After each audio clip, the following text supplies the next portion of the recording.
Assalamu alaikum, dear students. You are well aware of the prevailing conditions of the world.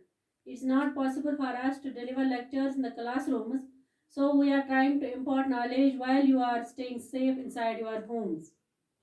Today, our topic is Julius Caesar. The story has been adapted from a play written by the famous playwright William Shakespeare. William Shakespeare.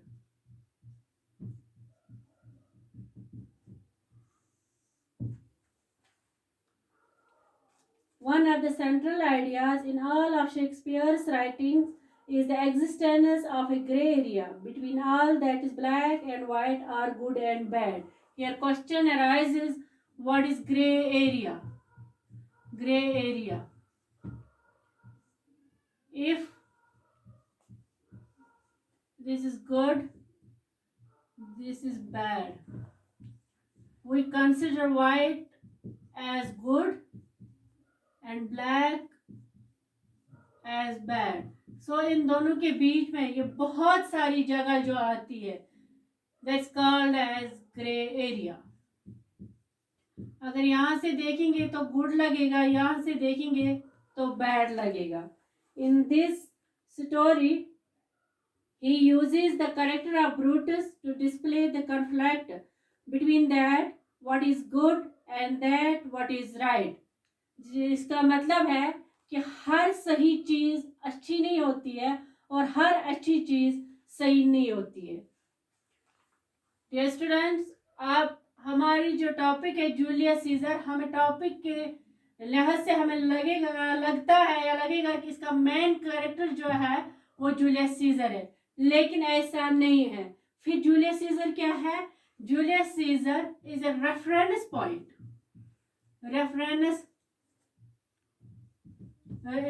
Julius Caesar is a reference point to differentiate the characters of Brutus and Mark Antony.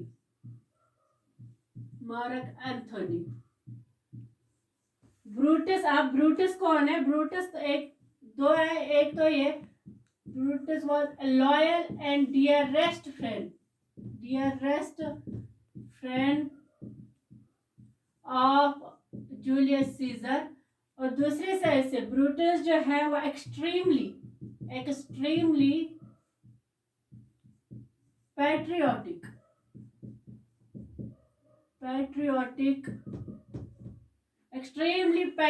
Towards रोम.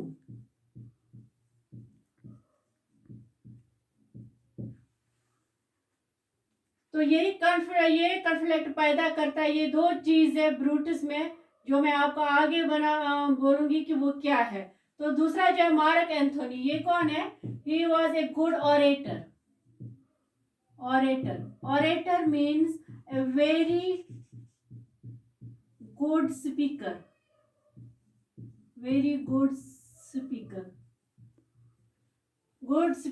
इसका मतलब है कि जो ऐसे अल्फाज इस्तेमाल करता हो, ऐसे लफ्ज इस्तेमाल जैसे वहां पे वेपन्स का इस्तेमाल हो रहा हो, उसी को हम ऑरेटर कहते हैं.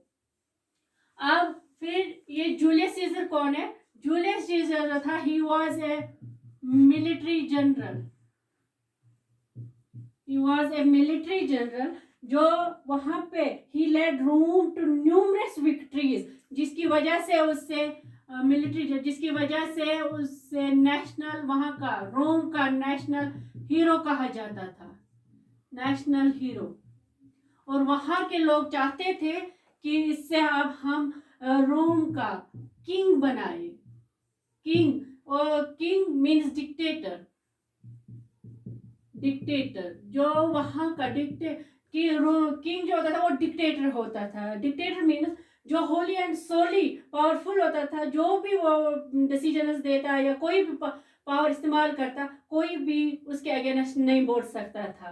तो क्या हुआ यहाँ पे मैं आपको ब्रूटस का बोलूंगी. ब्रूटस को यही कॉन्फ्लिक्ट था. एक तरफ तो वो इसका डियरेस्ट फ्रेंड था और दूसरी तरफ से वो अपनी रोम से बहुत ज्यादा प्यार करता था. अब ये कॉन्फ्लिक्ट इसके बीच में अराइज हुआ था कि मैं किसका. उसको लगता था ये जो जूलियस सीजर है इसको ये लगता था कि ये ओवर एम्बिशियस है, over ambitious, ambitious, over ambitious है और इसमें ज्यादा सेल्फ इम्पोर्टेंस है। ये मुल्क से ज्यादा, रोम से ज्यादा खुद पे ध्यान ज्यादा देता है। इसको रोम की, मुल्क की ज्यादा फिक्र नहीं है, बल्कि इसको अपनी फिक्र है। ये ओवर एम्बिशियस है, ये ब्रूटस को लगता था। ये अब इसी में ये शक इसमें पैदा हुआ था कि अब मैं किसका साथ दे दूं, अपने फ्रेंड का दे दूं या मुल्क का दे दूं। तब उसी दौरान वहां पे एक दूसरी पार्टी होती है जो ब्रूटस का ब्रदर इन लॉ होता है, कैस्का, कैस्का और उसके साथी, हाँ सॉरी, कैस्का ने कैसियस, जो इसका ब्रदर इन लॉ होता है किसका, ब्रूटस का।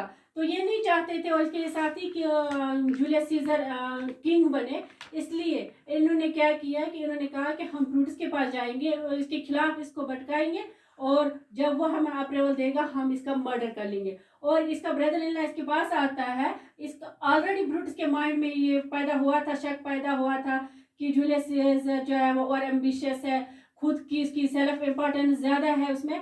तो अब ये जब he started positive Brutus mind, और इन्होंने क्या कर रहे हैं इसके खिलाफ, इसके माइंड में आप इसके खिलाफ ये कहने लगे। और वहां पे इसने बोला कि एग्जांपल दे दी कि मार्क एंथोनी जो था, इसने नेशनल गेम्स में 3 बार जूलियस सीजर को क्राउन दिया था, लेकिन तीनों बार जूलियस सीजर ने नो कहा। पहली बार जब नो कहा तो 5 सेकंड्स में नो कहा, दूसरी बार 10 सेकंड्स लगे नो कहने में और तीसरी बार 15 सेकंड्स ले लिए नो कहने में। और ये इसे कह दिया कि आप तीसरी बार 15 सेकंड्स तो आहिस्ता आहिस्ता से ये इस क्राउन को, इस ताज को एक्सेप्ट कर लेगा। तो ब्रूटस भी इसकी बातों से मुतासिर हो गए और इन्होंने इसको अप्रूवल, ब्रूटस ने अप्रूवल दे दी कि अब हम जूलियस सीजर का मर्डर कर देंगे। तो अब प्लान बन के नेक्स्ट डे जब ये कैपिटल में आएगा, capital means town hall, town hall, town hall में आएगा तो हम वहीं पे इसका मर्डर कर देंगे। साथ में इन्होंने ये भी कह दिया कि हम मार्क एंथोनी का भी मर्डर कर देंगे, लेकिन ब्रूटस ने ये एक्सेप्ट नहीं किया। ब्रूटस ने कहा कि मार्क एंथोनी भी हमारा ही पार्ट है, हमारा ही हिस्सा है। अगर हम मार्क एंथोनी का मर्डर कर देंगे तो लोगों को लगेगा कि ये इन्होंने नफरत की वजह से, जेलस की वजह से इन्होंने मार्क एंथोनी का मर्डर कर दिया या इनको मार डाला। तो इसने ये नहीं माना कि इसने वहां पे, आप बुक में देखना, इसने लफ्ज याद किया कि let us kill him bravely not angrily. तो अब नेक्स्ट डे क्या होता है, जब ये आप सुबह उठते हैं नेक्स्ट डे तो हर तरफ से क्लाउड्स होते हैं, तूफान आया होता है, हर तरफ से अंधेरा होता है, पूरा लाइटनिंग, थंडर, हर एक ऐसा लग रहा है कि जैसे तूफान है, हर तरफ से डार्कनेस होती है। तो ये हमें ये नहीं यहाँ पे क्लाइमेटिक कंडीशन वहां की उस वक्त ये हमें बोल रहा है, बल्कि ये इंडिकेट कर रहा है कि कुछ बुरा होने वाला है, ऐसा क्लाइमेट है कि कुछ बुरा होने वाला है। इसी रात को जूलियस सीजर की वाइफ होती है कैल्पर्निया, वो रात को ख्वाब देखती है। वो क्या, जब सुबह होते वो अपने हस्बैंड को कहती है कि मैं आपको आज वहां पे जाने, कैपिटल जाने नहीं दूंगी, क्योंकि आज मैंने रात को ख्वाब देखा। क्या देखा, ये ख्वाब में देखती है कि मार्केट में, रोम के मार्केट में एक स्टैचू बनाया गया है जूलियस सीजर का, जिसे ब्लड टपक रहा है और नीचे रोम के लोग उसे हाथ धो रहे हैं। एक देखा है, दूसरा उसने देख रही है कि ग्रेव्स में, कब्रों में से मुर्दे खड़े हो रहे हैं और हर लोग जमा हो रहे हैं, हर तरफ से जंग की आवाजें आ रही है। तो आखिरकार इसने कन्विंस कर लिया जूलियस सीजर को कि आप आज नहीं जाओगे। कैस्का को लग रहा था कि शायद वो आज नहीं आएगा, इसलिए इसने डेसियस को भेज दिया कि आप जाओ और उसको यहाँ पे लाओ। जब ये वहां पे पहुंचता है, जब वहां पे जूलियस सीजर जो होता है वो इसको अपनी बीवी का ये ख्वाब वगैरह सब कुछ बोल देता है। तो ये डेसियस जो होता है ये इस ख्वाब का दूसरा मतलब निकालता है। ये इसे कहता है कि जो आप ब्लड टपक रहे, जो ब्लड टपक रहा है और लोग इसे हाथ, इसका मतलब है कि आप वहां के बादशाह बन जाओगे और आपके अंदर पूरे रोम के लोग जो है वो तरक्की करेंगे। और दूसरी साइड से ये भी कहता है कि अगर आपको कैसे बादशाह बनाएंगे लोग, अगर वो ये सुनेंगे कि बीवी के डर से आप हमारे पास, आप कैपिटल नहीं आए, ये कह के ये कन्विंस कर लेता है जूलियस सीजर को, और जूलियस सीजर चला जाता है कैपिटल में। जो ही वो वहां पहुंचता है, वहां पे ये सारे जो कॉन्स्पिरेटर्स होते हैं ये इसके इर्द गिर्द जमा होते हैं, चारों तरफ से जमा होते हैं।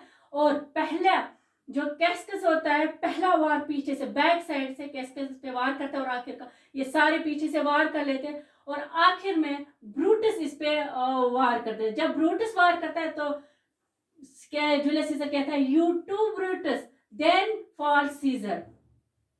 यहाँ पे शेक्सपियर ने ये नहीं लिखा है, यहाँ पे इन्होंने बुक पे ये नहीं लिखा, लेकिन शेक्सपियर ने इसे लिखा है et tu Brute. Latin word में लिखा है इट टू ब्रूट। और फिर ये एक इंग्लिश का मुहावरा बन गया है कि जब कोई किसी को धोखा देता है तो उससे कहते हैं इट टू ब्रूट। और ये कह के जूलियस सीजर कहता है कि आप भी जूलियस, और इसी के साथ फिर मुझे मरना मंजूर है, और देन फॉल्स सीजर। फिर क्या होता है शार्टली में बता देती हूँ कि ब्रूट, फिर ये ब्रूट खड़े, हाँ फिर क्या होता है, ब्रूटस खड़ा हो जाता है और ये लोगों को एक्सप्लेन करता है कि मैंने इसे क्यों मारा। इसने बोलता है कि आप लोगों को गरीब करना चाहता था, इसकी सेल्फ इम्पोर्टेंस बढ़ गई थी, इससे आप कंट्री से लगाव नहीं था, दैट्स वाई कि मैंने इसे मार डाला। तो अब लोग इसके भी लोग सोच लगे शायद ऐसा चले, लेकिन तभी वहां पे मार्क एंथोनी जो होता है ये इनकी परमिशन लेता है सबों की। बाकी लोग तो नहीं मानते हैं, लेकिन ब्रूटस इससे परमिशन देता है कुछ कहने के लिए। ये जब खड़े हो जाते हैं मार्क एंथोनी, ये आप पढ़ लो वहां पे। तो मार्क एंथोनी, अब मैं इसके स्पीच का कुछ हिस्सा आपको बोलती हूँ। एक तरफ से मार्क एंथोनी जो होता है ऐसा लगता है कि वो ब्रूटस के खिलाफ भी नहीं बोलता है, लेकिन दूसरी तरफ से वो जूलियस सीजर की बहुत सारी तारीफें करता है। जैसे वो बार बार यहाँ पे रिपीट कर रहा है, Caesar was my friend, faithful and true to me, but Brutus says he was ambitious and Brutus is an honourable man. बार बार वो सीजर की जूलियस सीजर की तारीफें करता रहता है, लेकिन साथ ही में ये वर्ड वो बार बार रिपीट करता है, Brutus is an honourable man. एक तरफ से वो तो जूलियस सीजर की बहुत सारी तारीफें करता है, दूसरे तरफ से वो ब्रूटस का भी इनको दे रहा है कि ब्रूटस ने क्या किया, Brutus is an honourable man. तो ये कहते हुए लास्ट पे वो इमोशनली जब जूलियस सीजर का जैकेट उठाता है और लोगों को दिखाता है और कि कितने सुराख किए गए हैं इसके जैकेट्स में, तो लोग बहुत इमोशनल हो जाते हैं और रोने लगते हैं। तो लोगों को लगता है कि नहीं गलत हुआ, कि इसको क्यों मार डाला, गलत हुआ। और अब लोग जो है वो पूरी तरह से ब्रूटस के और उसके साथियों के खिलाफ हो गए। तो ब्रूटस ने क्या किया, वो अपने साथियों के साथ वहां से ग्रीस भाग गया। वो ग्रीस भाग गए और वहां से, और कुछ ही अरसे के बाद मार्क एंथोनी भी अपनी फौज को लेके, अपनी आर्मी को लेके वहां पे गया ग्रीस से। लेकिन होता क्या है, ये आप फिर आगे खुद पढ़ोगे, होता क्या है कि लास्ट पे कैसिस जो होता है वो भी खुद को खुद से ही मार डालता है, और ब्रूटस जो होता है वो भी खुद को खुद ही मार डालता है। और लास्ट पे फिर जो मार्क एंथोनी होता है वो कहता है कि Brutus was honourable and brave man, और इसको पूरी इज्जत के साथ दफनाया जाएगा। यहाँ पर आपका लेसन खत्म होता है, और इसमें सोचने वाली एक बात है, वो मैं आपको सवाल के तौर पर पूछती हूँ, और इसका कोई सही या गलत जवाब नहीं है। तो आप अपने तजुर्बे से डिसाइड कर लीजिए कि जो ब्रूटस ने किया वो रोम के लिए सही था कि गलत।